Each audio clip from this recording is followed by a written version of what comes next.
Hoje nós vamos falar sobre o deus Thoth Hermes, a Tábua de Esmeralda.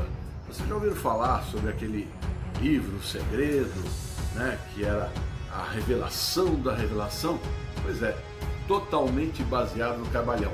Vamos falar sobre tudo isso e é logo depois da vinheta.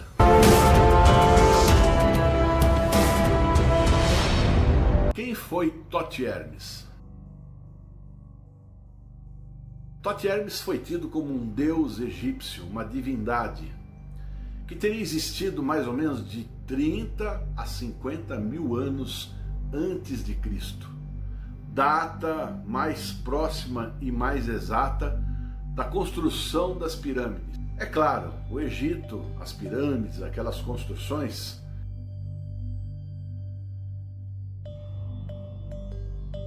é uma coisa muito anterior àquilo que se prevê ou aquilo que se diz que teria 3 mil anos, 4 mil anos. Tudo balela, pessoal. Óbvio que é tudo balela. Thoth Hermes teria passado para os egípcios conhecimentos precisos sobre astronomia, metafísica, conhecimentos gerais sobre geografia, matemática, até mesmo política. Mas não para por aí não. Hermes Trismegisto escreveu 36 livros.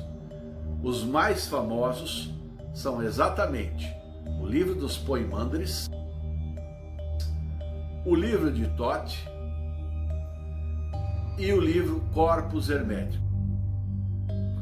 Os livros dos Poimandres, que foi o encontro dele com o dragão da sabedoria e que disse a ele que ele seria responsável por transmitir o conhecimento e a sabedoria suprema ao povo da terra.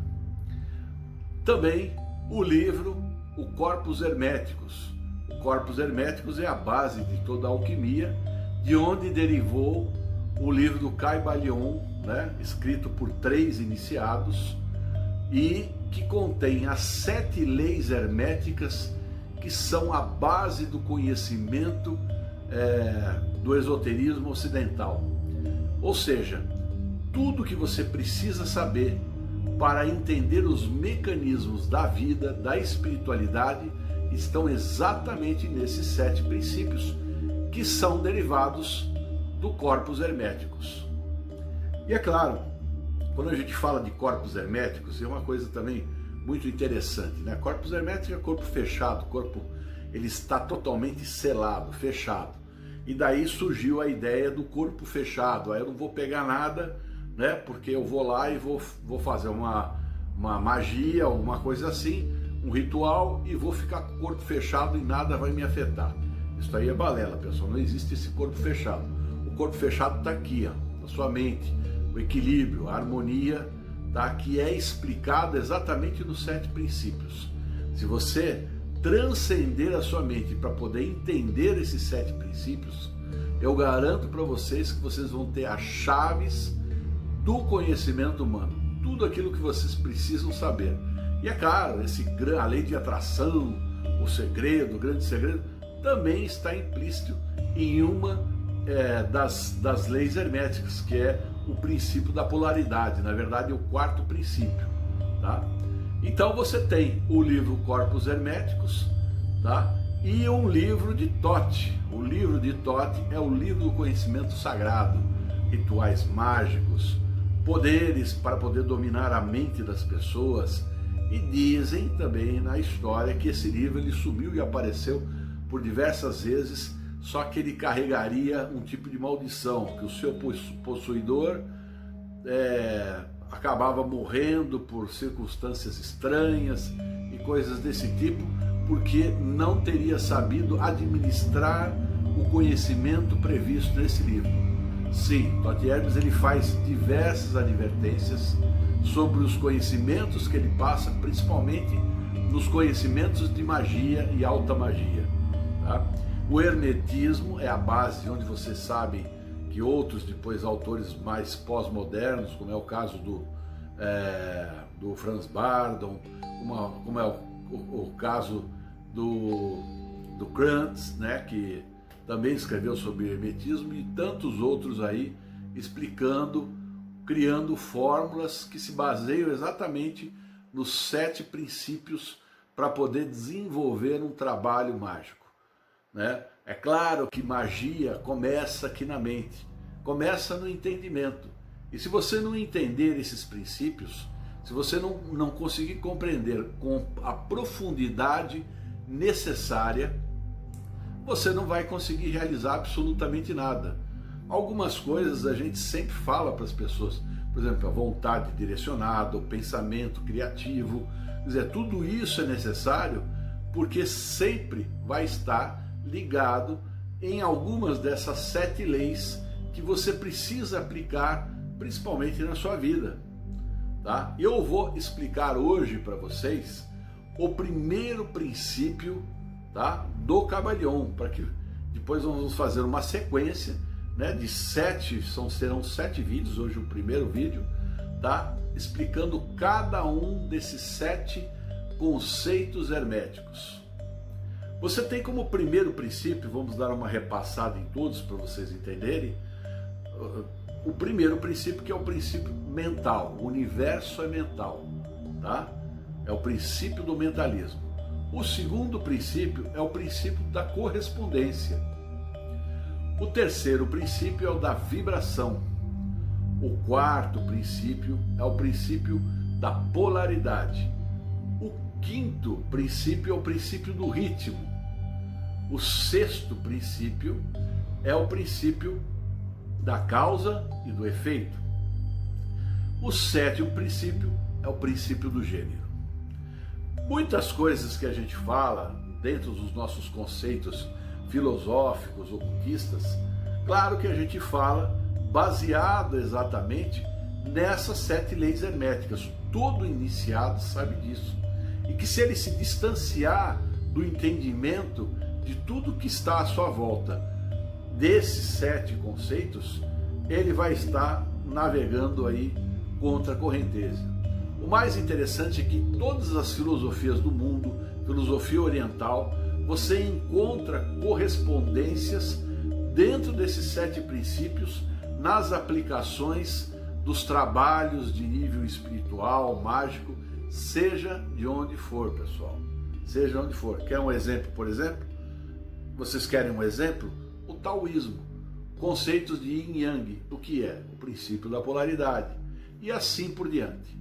Mas não vamos nos perder agora em todos os 7 princípios, porque eu gostaria que vocês entendessem da melhor maneira possível os 7 princípios, né, para que a gente possa trabalhar aí então diversos tipos de magia e tudo mais, e eu tenho absoluta certeza que vocês trabalhando o entendimento dentro desses 7 princípios e aplicando na vida prática, vocês vão ter respostas magníficas e vão ter entendimento real sobre muitas e muitas coisas.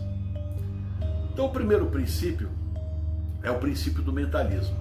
O que ele diz? O todo é mente, o universo é mental. É um dos principais princípios, é o primeiro, né? Porque nós estamos falando do todo, né?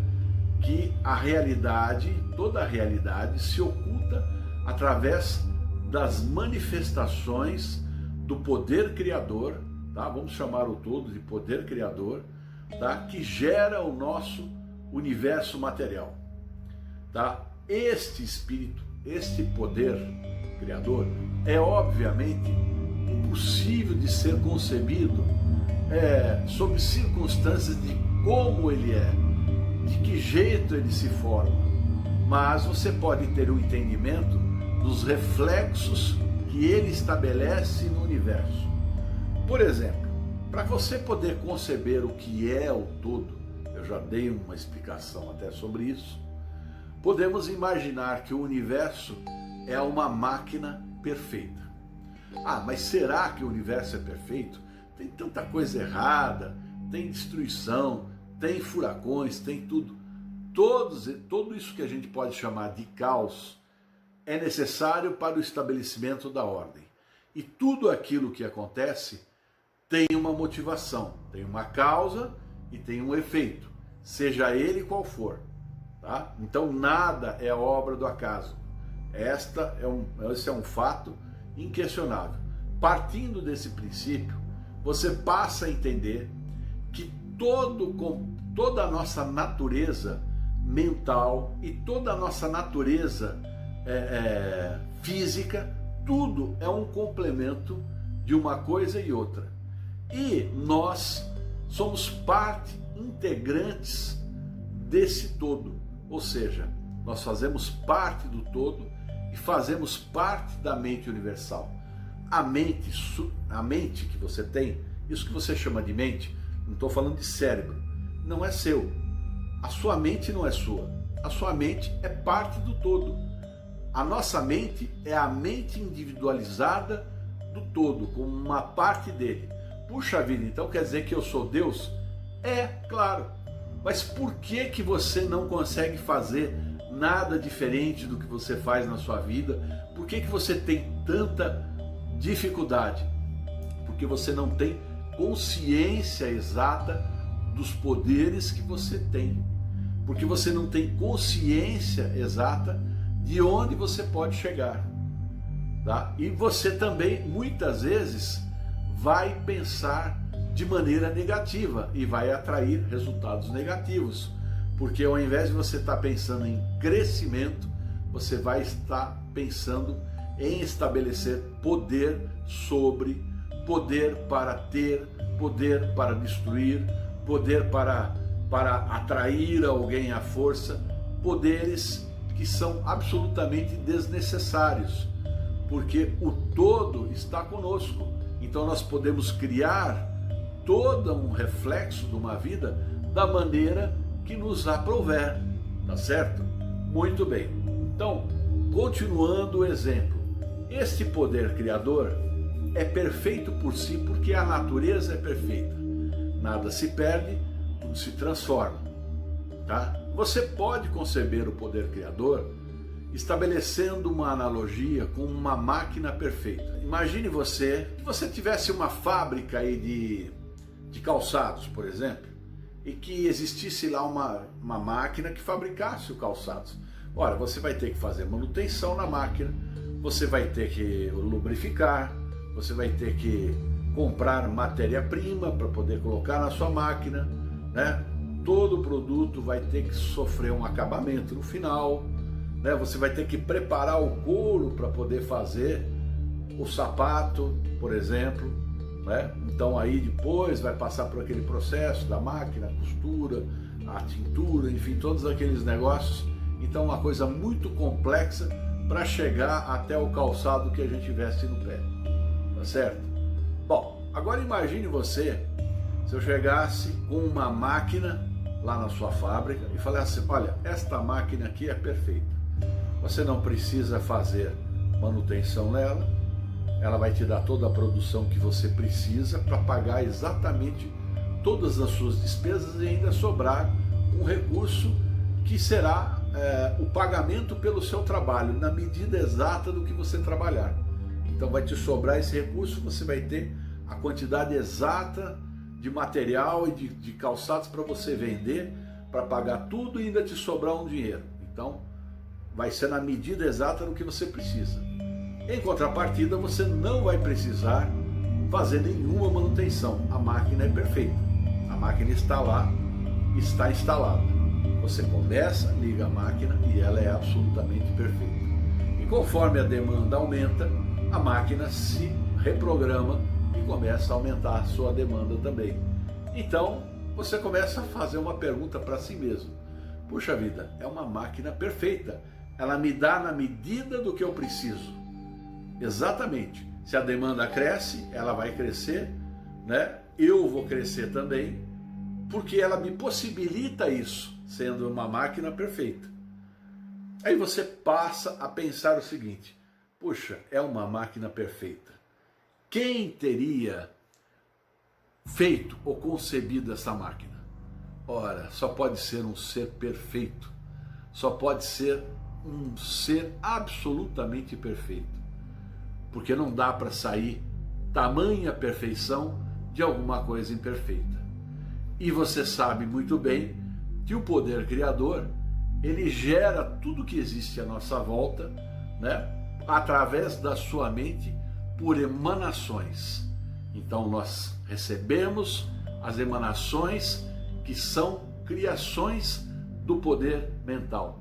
Nós e tudo que existe somos criações pensadas por esse poder, individualizadas por N aspectos e outras leis e princípios universais que são capazes de estabelecer uma criatura como nós, que tem individualidade, tem consciência, ainda que limitada, mas uma consciência suficientemente boa para ter uma consciência suficientemente boa para ter um aprendizado. Sendo assim, pessoal, nós podemos conceber o quê? Que o universo é mental, porque nós existimos na mente do todo. Tais como seres mentais, criamos também tudo com a nossa mente, a imagem e semelhança do todo. Tudo que existe à nossa volta, toda a criação humana é parte integrante da mente universal. E nós temos o poder de criar como co-criadores de tudo que existe. Nós somos capazes de criar tanto o plano material, dar forma ao plano material, como também nós somos capazes de criar tudo em nossa vida. Nós podemos ter tudo aquilo que necessitamos, assim como aquela máquina perfeita que eu acabei de explicar. Esta máquina, ela existe e está na sua mente. É um poder gerador inesgotável. Tá certo, pessoal? Eu espero que vocês tenham entendido, tá? Este conceito principal sobre o universo mental. E no próximo vídeo nós vamos falar sobre o segundo princípio hermético, que é o princípio da correspondência. Um abraço e até o próximo vídeo. Tchau, pessoal!